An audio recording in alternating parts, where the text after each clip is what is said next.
Hey, all my Crimsonites, and welcome to the Crimson Cure channel, where we embrace our femininity, increase our womanly value, and celebrate our brothers. So join me on our feminine journey to learn, heal, and grow.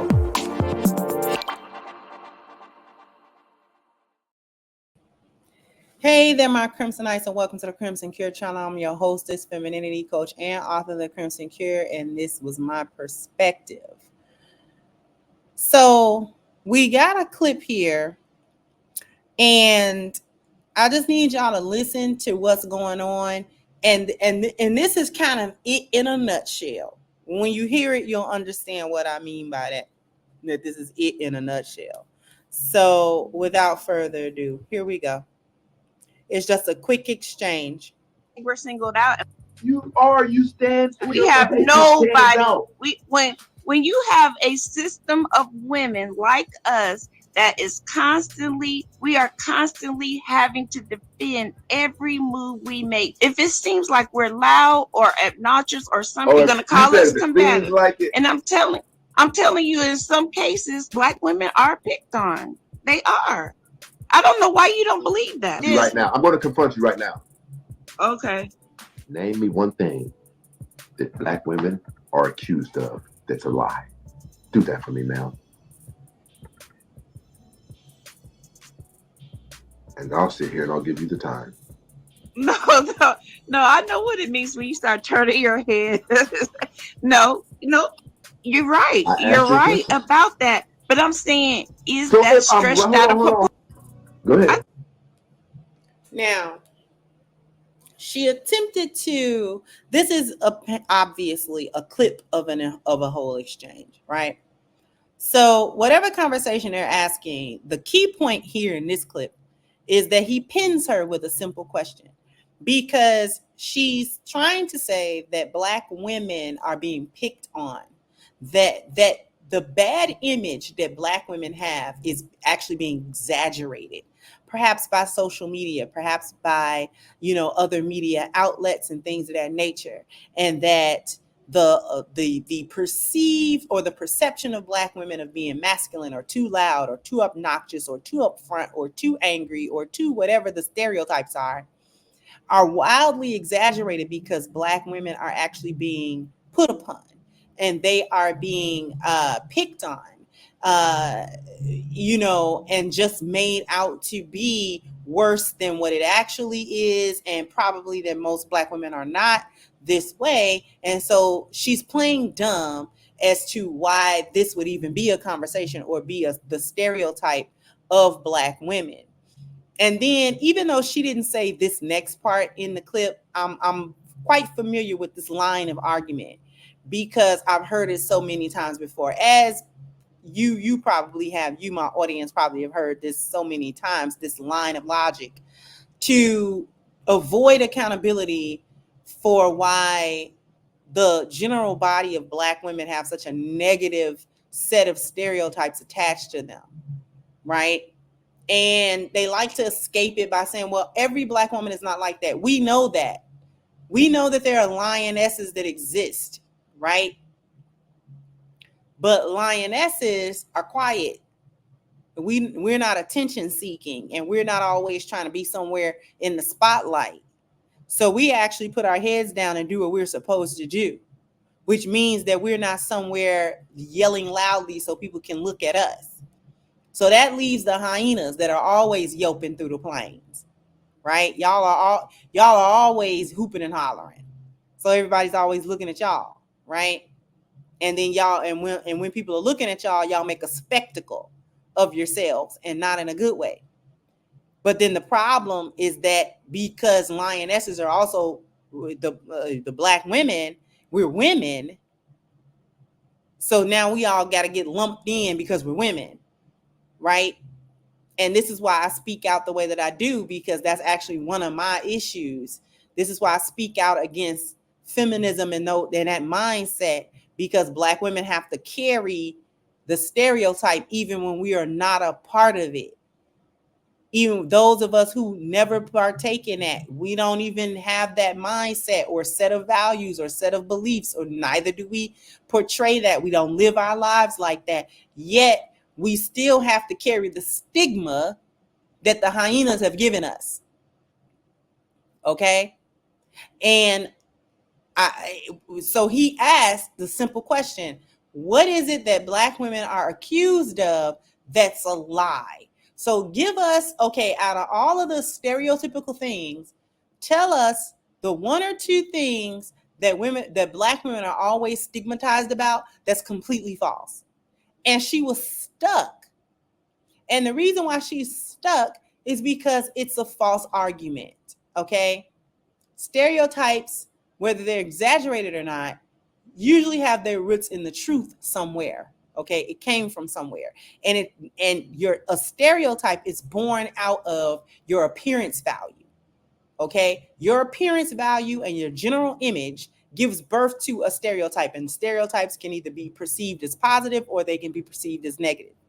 And unfortunately, Black women have a negative set of stereotypes attached to them, mainly because of how they portray themselves. See, it's not even just all these other external outlets that are making bad mockeries of Black women. It's that Black women do it to themselves. Because how long, Black women support the negative imagery of themselves publicly. They put it on their own social medias, right? So you got Black women uploading their own tomfoolery on their own TikToks and YouTubes and Facebooks and Instagram Reels and everywhere else that they can post foolishness. That's where they post it, okay? Without shame, anything, right? And they post everything from promiscuity to masculinity to obnoxious behavior to abusive behavior, all of these sorts of things. And they do it to themselves. It's not even external people that are trying to make Black women look a certain way. This is what Black women put out about themselves. And then they support the negative things that are put out about them as well. And they support it with money and viewership. How long has Mona Scott Young and VH1 made money off of the bad imagery of Black women?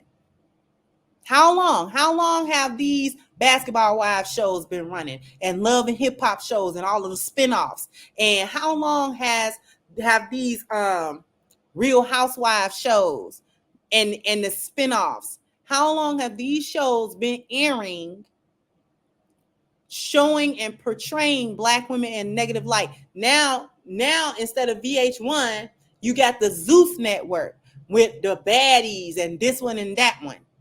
All these shows with all this ratchetry and hoishness and foolishness, and Black women are always lined up to participate in it for a check. Because when they have these little casting and all of that to be on the show, it should be crickets. It should be crickets. Black women should not be showing up to these casting calls and all that type of stuff to be auditioning to be on these crazy shows. Y'all trying to be on shows that Jocelyn Hernandez is on. You know what I'm saying? Natalie Nunn and these old school thoughts. Natalie Nunn been a reality TV thought since she got her little notoriety from the Bad Girls Club. That was how many years ago? And these women is older now. Natalie is not young. Natalie is not a young woman. She ain't no early 20s. She was that on the Bad Girls Club. Natalie Nunn, let me see.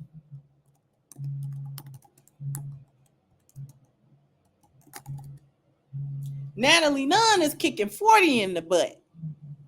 Natalie Nunn is kicking 40 all in the butt. Okay?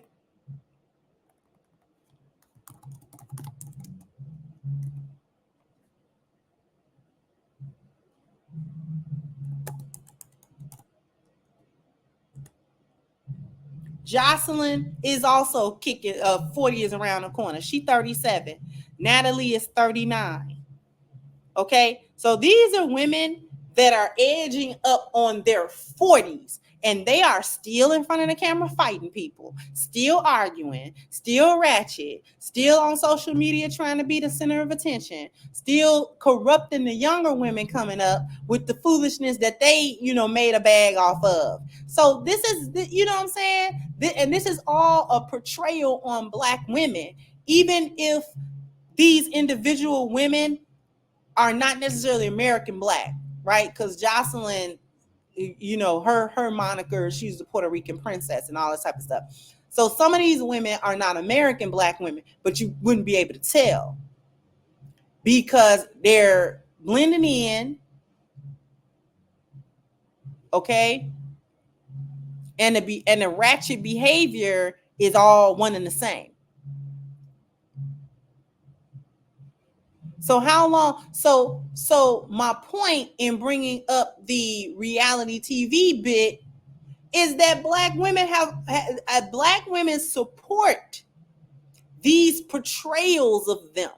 Not only do they do it themselves, but then they support the networks, the TV shows, and all that stuff. These people are making a bag. They're all talking about how folks on podcasts is making money talking about Black women, but y'all give over your money and time and attention and clicks and views and likes to shows that don't do anything but portray Black women as the very thing that the podcast is talking about. So on the one hand, you don't like the podcasters talking about it, but on the other hand, you support all of the tomfoolery. Now y'all trying to get tired of the sexy reds. Now y'all trying to get tired of the saucy Santanas, but y'all promoting him. Y'all kikied and laughed as he, walking around with a beard, a beat face, and nails and lipstick. Okay? Y'all laughed at it, thought it was funny, kikied and all that type of stuff. Until now, it's getting so stupid that now y'all, looking at it with disdain. But you wasn't looking at it with disdain 2, 3, 4, 5 years ago. Y'all was in support of it. In support of the foolishness. Now it's getting out of hand. Now you don't want nobody to talk about it. And now you want to try to separate yourself from the foolishness that you perpetuated and that you supported. I'm going to need y'all to take several seats. Jump down in the comment section. Let me know what you think. Like, share, subscribe to the channel if you have not. Once again, I'm your host, is the Crimson Cure, and this was my perspective. Bye-bye, Crimsonites.